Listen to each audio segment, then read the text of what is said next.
Dan the Wheelman here, and my very special guest today is this. This is the 2024 GMC Canyon Denali. Of course, the Canyon is the smallest pickup that GMC offers in Canada, and the Denali is kind of like the luxury version, so named for the famous peak in Alaska. Now, what does that mean? Well, that means stuff like standard 20-inch wheels down here, very cool. Standard chrome grille, chrome mirror caps, and some chrome side steps too. And then there's all the stuff that other Canyons get, like the dual tier headlights and daytime running lights.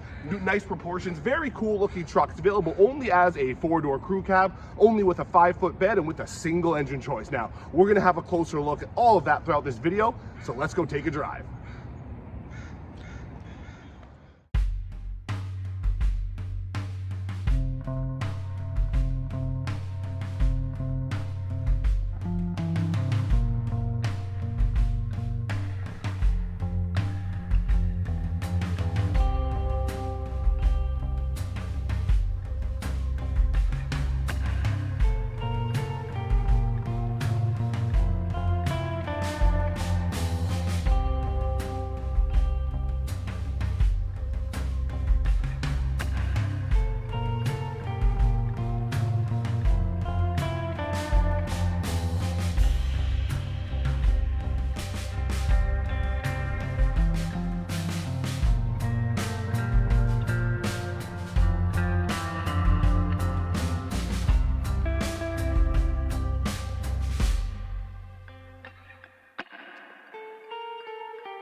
So this is the Denali. It still has your standard 2.7 liter 4-cylinder turbo engine, good for 310 horsepower and 430 pound-feet of torque, which is pretty good. That is a little bit less horsepower, but more torque than you get from the Ford Ranger, that vehicle being one of the biggest competitors for the Canyon and the Colorado. The Ranger, however, has a V6, doesn't rev quite as much as the Turbo 4 does in this one, slightly better fuel economy in the Ranger. But this is still a nice, peppy engine. It feeds all 4 wheels. 4-wheel drive is standard, through an 8-speed shiftable automatic. Now, it is shiftable, but as GM has done for years, it's got this weird button shift system on the shift lever here. I don't see myself using it all that much. In fact, I can tell you I haven't used it much during this test. I guess if I were towing, when this could tow over 7,000 pounds, by the way, if I were towing, hauling, yeah, maybe then I'd be using this more, doing more off-roading. I guess I might be using this a little bit more, but I haven't been using it much here. There's also, of course, L for a low mode as well to get more low-end torque when you need it. There's also a 2-speed transfer case here as standard as well. You don't have quite as much kind of off-roadiness as the AT4 or AT4X models too. By the way, the AT4X is the top trim in the 2024 GMC Canyon lineup. This Denali is second from the top. The AT4X gets 3 inches of lift. This has 2 inches of lift. It gets special underbody skid plates, some other off-roading stuff as well, hill descent control, that kind of thing. So this is more, while it can do the off-road thing, I'd say it's more of an around town truck. It's got the big 20-inch wheels we talked about in the intro. Usually big wheels don't tend to lead to great off-roading performance. Usually you have smaller wheels, larger sidewalls on your tires for that. So that's not really what this one here is about. But it's more of an around town truck, as we talked about in the intro. It looks the part too. Inside, the theme continues. Really nice leather across most surfaces. There is some kind of wood inserts here, open pore style, very nice. Got some diamond print leather on the seat sides here and on the dash insert. Really, really nice stuff. I have an 11.3 inch display here with Google built in as well, which means that Google Maps comes as standard built in to my system here, I don't need CarPlay to do that, but I do have CarPlay support, which I'm glad to have. In fact, I have wireless CarPlay support, wireless charging, and wireless Android Auto support as well. I have a digital gauge cluster that with a press of a button can change how it looks. There's the off-roading version, there's the full map version, there's all sorts of cool stuff here. And I have a heads-up display as well. The one thing the Canyon or the Colorado, neither of them have, that other GMC and Chevy products do, is a digital rear view mirror. I guess they figured in order to keep costs a little bit lower, they don't need that in a vehicle of this size. Perhaps that's the case.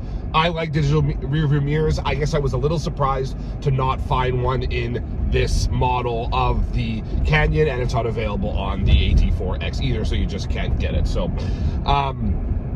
but what they have given us to help with parking is a multi-angle backup and parking cam. Up to 10 different camera angles are available here.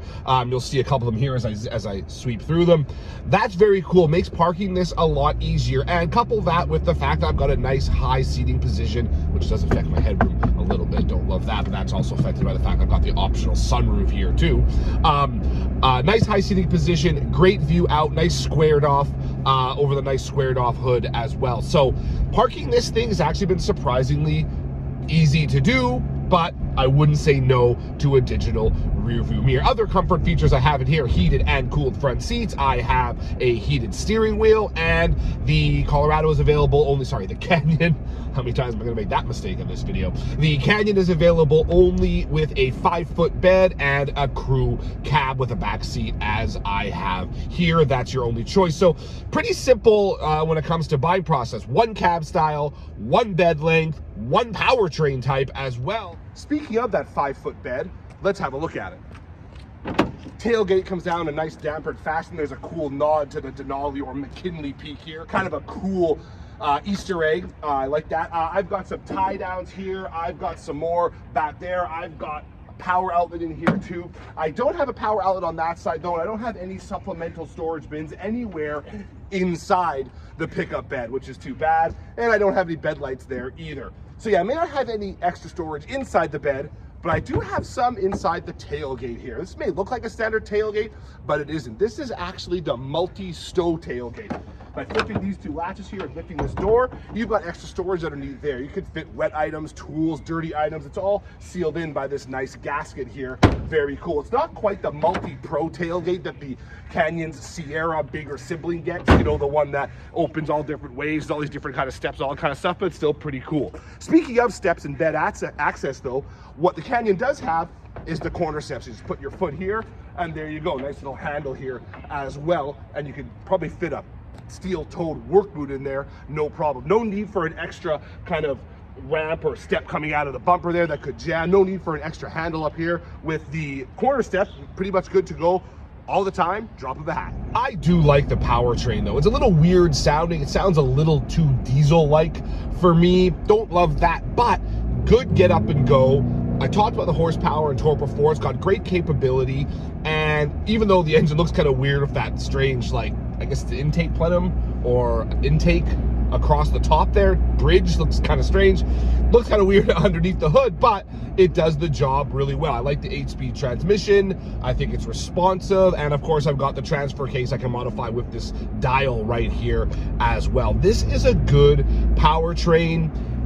It's smooth, power delivery is good, it feels capable. It doesn't quite have as whip snap or whip crack quick acceleration that I thought it might with those power figures, but this is still a big, not big, it's a small pickup, but it's still a pickup, still a heavy vehicle. I'll put the curb weight on here in just a second.